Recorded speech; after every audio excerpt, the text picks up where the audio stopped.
Hello friend, आप सभी का स्वागत है एजुकेशन लाइन में। दोस्तों, अभ्यास पर्सन बैंक क्लास 8 के लिए जो विज्ञान का अभ्यास पेपर है 2022 बोर्ड एग्जाम के लिए, वो यहाँ पे पूरा अपन सॉल्यूशन के साथ आपको बताने वाले हैं। तो आप एक बार सभी दोस्तों को भी यहाँ पे जोड़ लीजिए, जितने भी आपके फ्रेंड हैं उनको भी आप इन्फॉर्म कर सकते हैं। लगातार क्लास 8, 9, 10, 11, 12 सभी के लिए जो आपके अभ्यास बैंक है, जो आपके मॉक टेस्ट वगैरह है, सभी के क्वेश्चन है वो यहाँ पे आपको बताए जाएंगे विद सॉल्यूशन। तो चलिए यहाँ पे अपन शुरू कर लेते हैं आपका। तो यहाँ पे आप देख लीजिए दोस्तों, सबसे पहले जो आपको यहाँ पे दिया गया है पर्सन बैंक का आपका कक्षा 8 के लिए, और विषय है दोस्तों यहाँ पे आप देख सकते हैं विषय विज्ञान का पेपर है। अब यहाँ पे अगर अपन दिशा निर्देश की बात करें तो दिशा निर्देश जो दिए गए हैं, प्रत्येक प्रश्न के उत्तर के रूप में 4 विकल्प आपको दिए गए हैं। सही का आपको चुनाव करना है और वो आपको गोले का मार्क करना है। यानी कि दोस्तों, जो आपका फर्स्ट टर्म एग्ज़ाम होगा इस बार सीबीएसई का, एमपी बोर्ड का, इन सभी का, यहाँ पे आपका ओमार शीट बेस्ड एग्ज़ाम लगने वाला है और उसमें आपको गोला मार्क करना होगा। अब यहाँ पे पहला क्वेश्चन की अगर बात करें यहाँ पे, तो नीचे दिए गए क्वेश्चनों के बारे में आप पढ़ लीजिए यहाँ पे। तो नीचे दिए गए कथनों को पढ़िए और फिर आपको आंसर देना है। तो यहाँ पे फर्स्ट क्वेश्चन की अगर बात करें तो फर्स्ट क्वेश्चन में दोस्तों आपका जो आंसर है वो आपका ऑप्शन नंबर बी आपका आंसर होता है। यानी इन प्रश्नों को अगर आप पढ़ोगे तो आंसर नंबर फर्स्ट और आंसर नंबर जो थर्ड है ये आपका करेक्ट है, तो ऑप्शन नंबर बी आपका सही आंसर होता है। नेक्स्ट देखिए यहाँ पे क्वेश्चन नंबर 2 की अगर बात करें, यहाँ पे क्वेश्चन नंबर 2 आपसे पूछा गया है, निम्नलिखित में से किस कार्य से मिट्टी को पोषक तत्व प्राप्त नहीं होते हैं। तो 4 ऑप्शन आपके सामने दिए गए, यहाँ पे आपको इनका सही आंसर बताना है। तो क्वेश्चन नंबर 2 का सही आंसर होगा दोस्तों ऑप्शन नंबर सी, कटाई करना। ये दोस्तों एक तरह से मिट्टी के पोषक तत्वों में शामिल किसी प्रकार का कार्य नहीं है। नेक्स्ट देखिए यहाँ पे अगला क्वेश्चन है, क्वेश्चन नंबर 3 है, चित्र में दिए गए कृषि यंत्र किस कार्य के लिए उपयोग किया जाता है। कटाई के लिए, जुताई के लिए, निराई या फिर सिंचाई के लिए।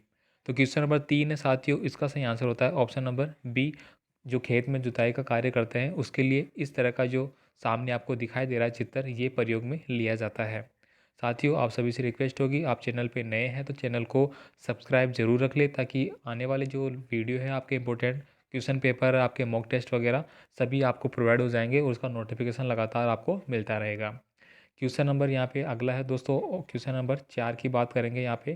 क्वेश्चन नंबर 4 आपसे पूछा गया है, भुजों ने पौधा लगाने के लिए 2 गमले तैयार किए हैं, किसी गमले में पौधे को ह्यूमिस प्रचुर मात्रा में मिलेगा। यानी इन दोनों में से सबसे अच्छा है प्रचुर मात्रा में जो आपको मिलेगा वह किस में मिलेगा। तो 4 ऑप्शन आपके सामने दिए गए हैं, क्वेश्चन नंबर 4 है साथियों, क्वेश्चन नंबर 4 का सही आंसर होगा ऑप्शन नंबर ए। ऑप्शन नंबर ए आपका सही आंसर है, गमला नंबर ए को आपको सही मात्रा में पोषण मिलेगा।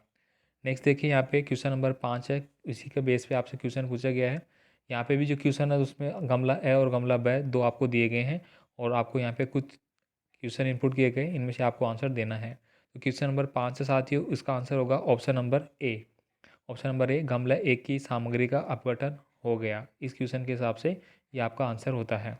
नेक्स्ट देखिए यहाँ पे क्वेश्चन नंबर 6 है, क्वेश्चन नंबर 6 आपसे पूछा गया है, एक नमी युक्त रोटी को किसी डिब्बे में ढककर कुछ दिनों तक रखने पर उसमें फफूंद आ जाती है।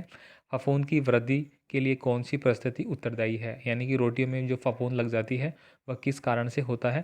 क्वेश्चन नंबर 6 है साथियों, इसका सही आंसर होगा आपका ऑप्शन नंबर ए। ऑप्शन नंबर ए आपका सही आंसर है, सूर्य प्रकाश की अनुपस्थिति।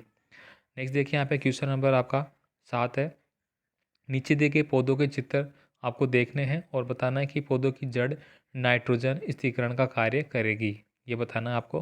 तो यहाँ पे 4 ऑप्शन आपको दिए गए हैं, चित्र नंबर ए, चित्र नंबर ब, स और द, इनमें से किस में ये कार्य होगा। तो क्वेश्चन नंबर 7 साथियों, इसका जो सही आंसर है वह होगा आपका ऑप्शन नंबर ए, चित्र नंबर ए जो है उसमें ये सही कार्य होगा।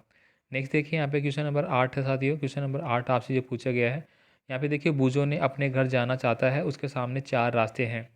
पहला रास्ता है चिकनी मिट्टी का, दूसरा घिसा संगमरमर है, तीसरा 3 गिट्टी का और चौथा है बर्फ़ का रास्ता।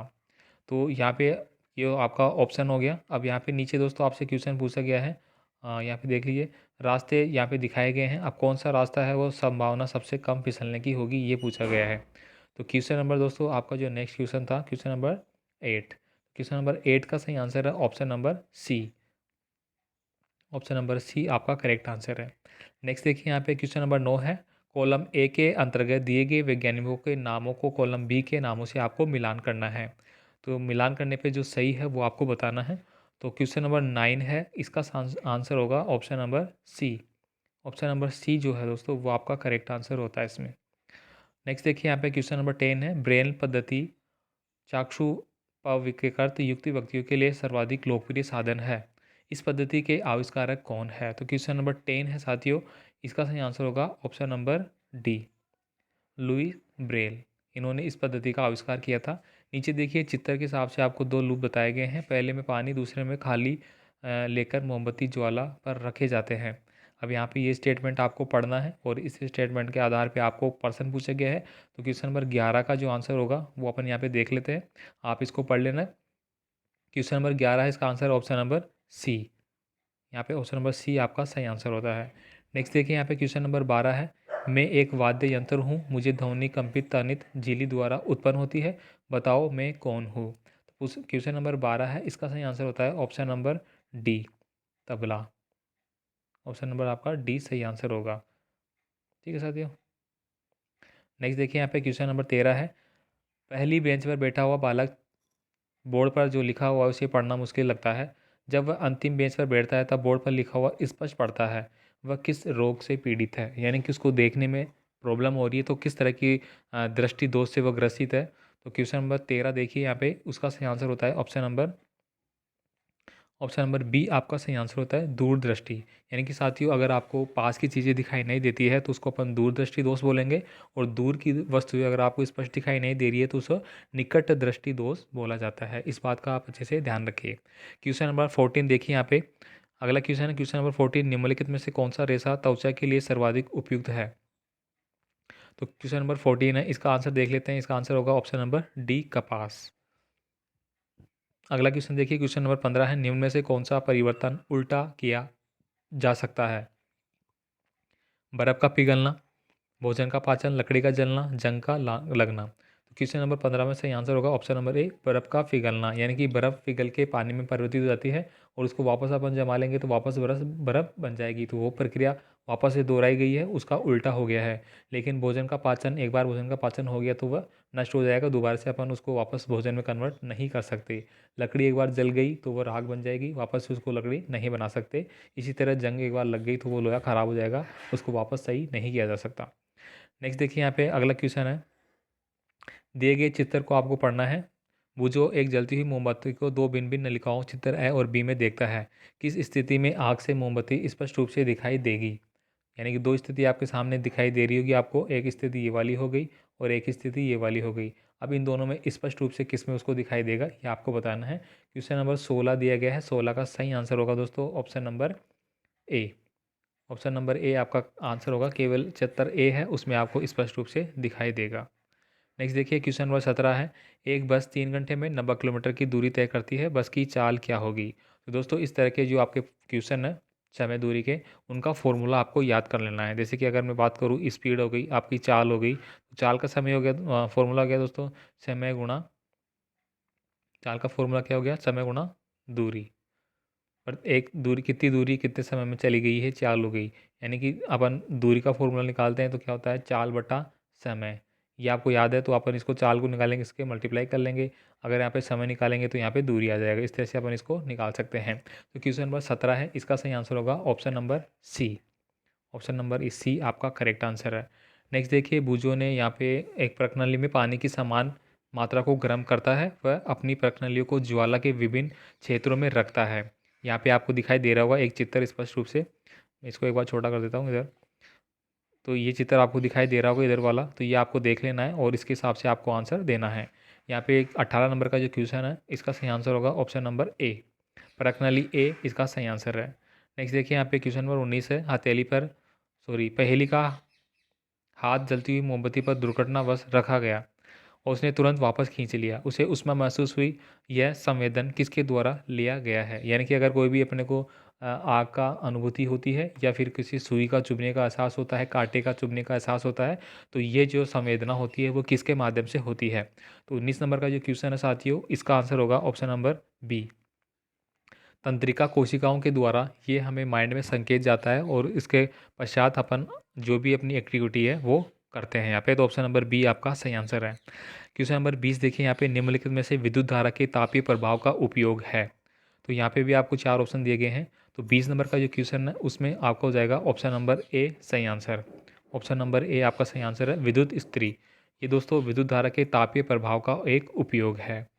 नेक्स्ट देखिए यहाँ पे नीचे एक आपको चित्र दिया गया है, आपको इसको पढ़ना है। पानी की एक टंकी के दिए गए चित्र के अनुसार अ ब स एवं द बिंदुओं पर चार नल लगाए गए हैं। किन नलों से पानी बराबर दाब से प्रभावित होगा? या- ठीक है, तो यहाँ पे आपको बताना है 21 नंबर का जो क्वेश्चन है साथियों उसमें होगा आपका ऑप्शन नंबर ए ब और स सॉरी ब और स वाला जो है उनमें समान मात्रा में दाब होगा, क्योंकि ये दोनों एक दूसरे के समान है। नेक्स्ट देखिए यहाँ पे क्वेश्चन नंबर 22 है, किसी चाकू को घिसकर तेज करने के लिए निम्नलिखित में से किस तरह की सतह सबसे अधिक उपयोगी होती है?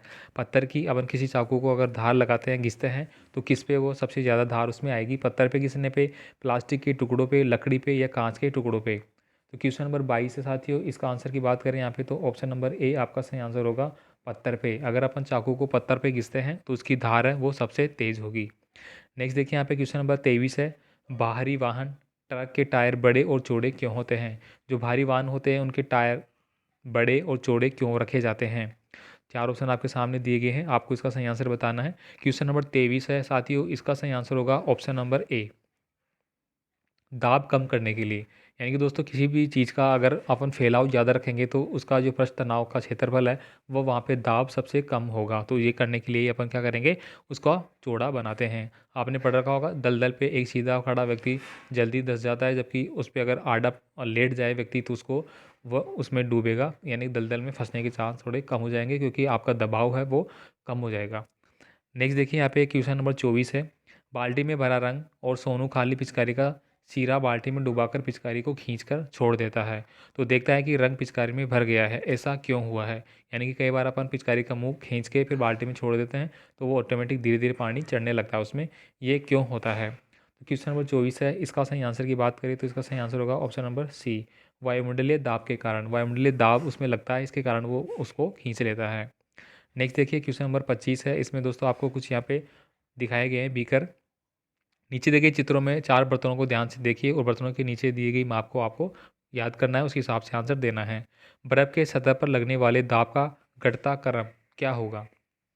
क्वेश्चन नंबर 25 है, इसका सही आंसर होगा ऑप्शन नंबर बी। इसका आंसर होगा ऑप्शन नंबर बी, यानी कि सबसे पहले आपका ड वाला होगा, फिर आपका ब वाला होगा, फिर आपका ए और फिर आपका स। इस तरह से इसका दाब का क्षेत्रफल यहाँ पे होगा। नेक्स्ट देखिए यहाँ पे क्वेश्चन नंबर 26 देखिए, कोई व्यक्ति पैराशूट की सहायता से आसमान से नीचे की ओर आ रहा है, इस घटना में कौन सा बल कार्य कर रहा है? यानी कि कोई ऊपर से नीचे आ रहा है तो कौन सा बल यहाँ पे कार्य कर रहा है? चुंबकीय बल, गुरुत्वाकर्षण बल, पेशीय बल या स्थिर विद्युतीय बल? तो क्वेश्चन नंबर 26 है साथियों, इसका सही आंसर होगा ऑप्शन नंबर बी, गुरुत्वाकर्षण बल। यानी कि ऊपर कोई भी चीज़ फेंकी जाती है तो वापस पृथ्वी की ओर आती है, तो वो गुरुत्वाकर्षण बल के कारण उसको नीचे खींचता है, तो इसी कारण गुरुत्वाकर्षण बल इसका करेक्ट आंसर है। नेक्स्ट देखिए यहाँ पे साथियों क्वेश्चन नंबर 27 की अगर बात करें, निम्नलिखित में से कौन से प्रभाव वनोन्मूलन के कारण नहीं होता है? तो क्वेश्चन नंबर 27 है साथियों, इसका सही आंसर होगा ऑप्शन नंबर सी, ऑक्सीजन की मात्रा बढ़ना। ऑप्शन नंबर सी इसका सही आंसर है। नेक्स्ट देखिए यहाँ पे क्वेश्चन नंबर 28 है, मैं कोशिका के विभिन्न कार्यों का नियंत्रण करता हूँ, तो मैं कौन हूँ? यानी कि कोशिका के विभिन्न कार्य हैं उनको कंट्रोल करना, नियंत्रण करना किसका कार्य है? तो क्वेश्चन नंबर 28 है साथियों, इसका आंसर होगा ऑप्शन नंबर बी, केंद्रक। केंद्रक का ये कार्य होता है। नेक्स्ट देखिए यहाँ पे 29 नंबर का क्वेश्चन है। 29 नंबर का क्वेश्चन है, नाइट्रोजन चक्र के दौरान वायुमंडल में नाइट्रोजन की मात्रा क्या होती है? तो 29 नंबर का जो क्वेश्चन है साथियों, इसका आंसर होगा ऑप्शन नंबर डी, स्थिर रहती है। नेक्स्ट देखिए क्वेश्चन नंबर 30 है, किस रेशे का ऊन के साथ मिलाकर कालीन या गलीचा बनाया जाता है? आप लोगों ने देखा होगा कि कालीन बिछाए जाते हैं, वो किस तरह से बनाए जाते हैं? यहाँ पे पूछा गया है कौन सा जो आपका रेशा है उसको मिला के बनाया जाता है। तो 30 नंबर का जो क्वेश्चन है उसमें सही आंसर होगा option number B, rayon. Rayon का जो ऊन है वो मिला के अपन कारपेट या गलीचा या कालीन का निर्माण करते हैं। क्वेश्चन नंबर 31 देखिए, कौन सा समूह संश्लेषित रेशों का है? तो 31 नंबर का जो क्वेश्चन होगा उसका आंसर है option number C, PVC, polythene और बेकेलाइट। ये आपका दोस्तों संश्लेषित रेशों का एग्जाम्पल है। क्वेश्चन नंबर 32 देखिए यहाँ पे, निम्नलिखित जैव अपघटक पदार्थ, इसका आपको बताना है। तो क्वेश्चन नंबर 32 का सही आंसर होगा ऑप्शन नंबर बी, सब्जी, फल और इसके छिलके। ऑप्शन नंबर बी आपका करेक्ट आंसर है। नेक्स्ट देखिए यहाँ पे एक वर्ग दिया गया है आपको। दी गई तालिका में जंतुओं के दो वर्गों में वर्गीकृत किया गया है, वर्ग ए और वर्ग बी। उपरोक्त वर्गीकरण किस गुण के आधार पर किया गया है, ये आपको बताना है। तो क्वेश्चन नंबर 33 से साथियों इसका आंसर होगा ऑप्शन नंबर ए, भोज्य पदार्थों के आधार पे। ठीक है, भोज्य पदार्थ है उसके आधार पे इसका निर्माण किया गया है। नेक्स्ट देखिए यहाँ पे क्वेश्चन नंबर 34 है। यहाँ पे आप देख रहे होंगे कि एक चित्र आपको दिखाई दे रहा है लास्ट में। दिए गए परिपथ में दोनों परिपथों के मध्य किस वस्तु को रखने पर बल्ब जल जाएगा। यानी कि यहाँ पे एक परिपथ बनाया गया है, तो इसमें किस परिपथ को अपन वस्तु के सामने रखेंगे तो वो बल्ब जलने लगेगा। तो गंधक, कोयला, लोहे की छड़ या लकड़ी। तो 34 नंबर का क्वेश्चन है, इसका सही आंसर ऑप्शन नंबर सी, लोहे की जो छड़ है दोस्तों वो रखने पे यहाँ पे बल्ब है वो जलना शुरू हो जाएगा। नेक्स्ट देखिए 35 नंबर का क्वेश्चन है। सामान्य धात्विक ऑक्साइड क्षारीय और अधात्विक अम्लीय प्रकृति के होते हैं। निम्नलिखित में से किस ऑक्साइड का जलीय विलयन नीले लिटमस का रंग लाल कर देता है। तो इसका आंसर आपको बताना है। 35 नंबर का जो क्वेश्चन है इसका आंसर होगा option number A, sulphur dioxide. Question number 36 देखिए यहाँ पे। बूझो चूल्हे पर आलू की सब्जी पका रहा है। उसने देखा उनका सब्जी पकाने का तांबे का बर्तन बाहर से काला हो गया है, इसका कारण क्या है। यानी कि तांबे के बर्तन पे अगर आप भोजन बना रहे हैं तो वो बाहर से काला पड़ जाएगा, तो वो काला क्यों हो गया ये आपको बताना है। चार ऑप्शन आपके सामने दिए गए हैं। 36 नंबर का क्वेश्चन है साथियों, इसका आंसर होगा option number C. Option number C, ईंधन का अपूर्ण दहन। यानी कि कोई भी ईंधन आप जला रहे हो तो वह पूर्ण रूप से अगर नहीं जल रहा, लकड़ी आप जला रहे हैं वो गीली है तो वो नहीं जल पा रही, तो उसमें कार्बन डाइऑक्साइड या विभिन्न जो गैसें हैं वो यहाँ पे निकल रही है, तो वो पूर्ण रूप से जल नहीं रहा, इसी कारण यहाँ पे आपका जो बर्तन है वो काला पड़ जाएगा। नेक्स्ट देखिए 37 नंबर का क्वेश्चन है। पदार्थ जिसका ज्वलन ताप कम है उसके पास जलती हुई माचिस की तीली ले जाने पर वह क्या होगा। तो 37 नंबर का जो क्वेश्चन है दोस्तों इसका सही आंसर आपको बताना है। ऑप्शन नंबर ए आपका आंसर होगा, आसानी से आग पकड़ लेगा। 38 नंबर का क्वेश्चन है दोस्तों यहाँ पे।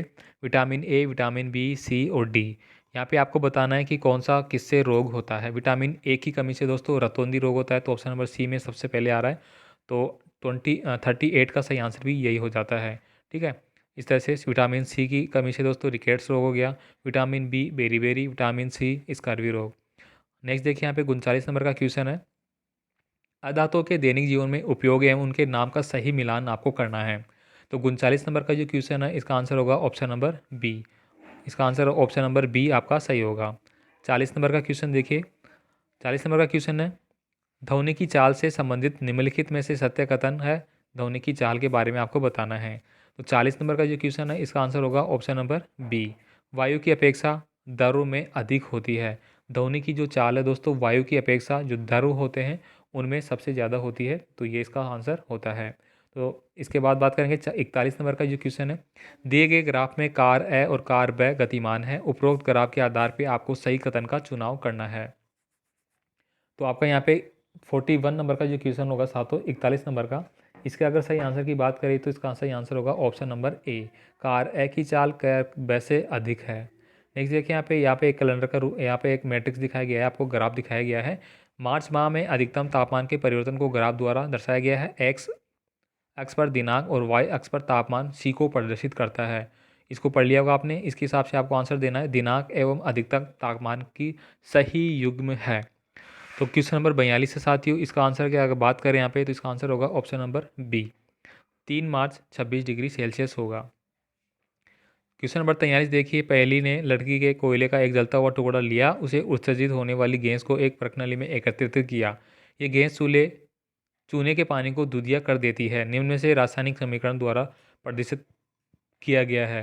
ए और ब को पहचानिए। यानी कि दूधिया कर दिया उसने, तो यहाँ पे जो रासायनिक समीकरण का निर्माण किया गया है इसमें ए और ब के स्थान पे क्या आएगा। 43 नंबर का जो क्वेश्चन है साथियों इसका आंसर होगा ऑप्शन नंबर डी, ए के स्थान पे सी आएगा, ब के स्थान पे CO2 आएगा। यानी कार्बन डाइऑक्साइड गैस बाहर निकल जाएगी, O2 आपके जलने में सहायक गैस होती है। नेक्स्ट देखिए 44 नंबर का क्वेश्चन है। स्नेक का प्रयोग मशीनों की क्षमता बढ़ाने के लिए किया जाता है क्योंकि। तो 44 नंबर का क्वेश्चन है, इसका आंसर है ऑप्शन नंबर बी, घर्षण को कम करने के लिए। जो स्नेक अपन यूज़ करते हैं, ठीक है, उसका उपयोग जो बड़ी मशीनें होती हैं वहाँ पे किया जाता है, जो कि घर्षण बल होता है उसको कम करने के लिए। क्योंकि घर्षण बल जितना ज़्यादा होगा उतना उसमें गर्म होगा, हीट होगा, और हीट होकर जलने के चांस बन जाते हैं। क्वेश्चन नंबर 45 देखिए साथियों यहाँ पे। क्वेश्चन नंबर 45 है, माचिस की डिब्बी को स्लाइड से खुरदरा क्यों रखा बनाया जाता है। तो क्वेश्चन नंबर 45 का सही आंसर ऑप्शन नंबर डी, उसका घर्षण बढ़ाने के लिए। यानी कि माचिस की डिब्बी को साइड से खुरदरा इसलिए बनाया जाता है कि उसका खुरदरापन है, उसका जो घर्षण है वो बढ़ जाए और उस पे जो माचिस है, तीली है, वो आराम से जल जाए। नेक्स्ट देखिए 46 नंबर का क्वेश्चन, इनमें से किस में घर्षण बल घटता है। चार ऑप्शन आपके सामने, आपको बताना है कि घर्षण बल सबसे कम किस में होगा, घटता हुआ किस में होगा। तो 46 नंबर का क्वेश्चन है, इसका सही answer option number D, carrom board पर पाउडर का उपयोग करना। नेक्स्ट देखिए क्वेश्चन नंबर 47 है, जब एक कॉपर की नली को लंबे समय के लिए वायु में छोड़ दिया जाता है तो उस पर हरे रंग की परत जम जाती है। हरा रंग किसका मिश्रण है। तो 47 नंबर का क्वेश्चन होगा ऑप्शन नंबर डी, इसका सही आंसर है कॉपर ऑक्साइड और कॉपर कार्बोनेट। क्वेश्चन नंबर 48 देखिए, सही कथन का आपको चुनाव करना है। चार कथन आपको दिया गया है, इसको पढ़ने के बाद तो 48 नंबर में जो सही कथन होगा साथियों, उसका आंसर होगा option number C. Option number C आपका करेक्ट आंसर है। नेक्स्ट देखिए यहाँ पे एक समान चार गेंदों को क्रमशः ईंट, शीशा, सीमेंट, कीचड़ से क्षैतिज सतह पर सतह को स्पर्श करते हुए एक समान वेग से लुढ़काया गया है। किस सतह पर गेंद अधिकतम दूरी तय करेगी। तो यहाँ पे ईंट पे अपन गुड़ाएंगे तो ज़्यादा दूरी तय करेगी, शीशे पे, सीमेंट पे या कीचड़ पे। तो क्वेश्चन नंबर 49 से इसका आंसर होगा ऑप्शन नंबर बी, शीशे पे, क्योंकि शीशे की जो सरफेस है वो चिकनी होगी, उस पर रुकने का जो घर्षण है वो नहीं लगेगा, इसलिए वो ज़्यादा दूर गुड़क के चली जाएगी। क्वेश्चन नंबर 50 देखिए साथियों, क्वेश्चन नंबर 50 में एक तालिका आपको दी गई है, इसके हिसाब से आपको आंसर देना है। तो यहाँ पे किस शहर में हिमपात हुआ है, इस सारणी के हिसाब से आपको बताना है, इसको देखना है, उसके हिसाब से आपको बताना होगा। मनाली, कश्मीर, शिमला और धर्मशाला। तो 50 नंबर का जो क्वेश्चन है उसमें ऑप्शन नंबर बी आपका सही आंसर है, कश्मीर। तो दोस्तों इस वीडियो में हमने 50% है वो एक्यूरेट देख लिए हैं और विथ आंसर भी आपको बता दिया है। 50 नंबर के जो आगे वाले क्वेश्चन है वो नेक्स्ट वीडियो में हम आपको बताएंगे, क्योंकि वीडियो बहुत ज़्यादा लंबा हो जाएगा। तो यहाँ पे दोस्तों 50% आपको क्लियरली समझ में आ गए होंगे, तो आप कमेंट करके बता सकते हैं। और भी कौन सी क्लासों के लिए आपको चाहिए उसकी क्लास भी हम आपको प्रोवाइड करवा देंगे, जो आपके मॉक टेस्ट नवंबर में एग्जाम लगेंगे उसके रिगार्डिंग। धन्यवाद दोस्तों देखने के लिए, और चैनल को सब्सक्राइब जरूर कर ले, वीडियो को लाइक करने के साथ साथ दोस्तों को भी शेयर कर दे, ताकि वो भी रीड कर ले सभी जितने भी इंपॉर्टेंट क्वेश्चन आप सभी के। धन्यवाद दोस्तों।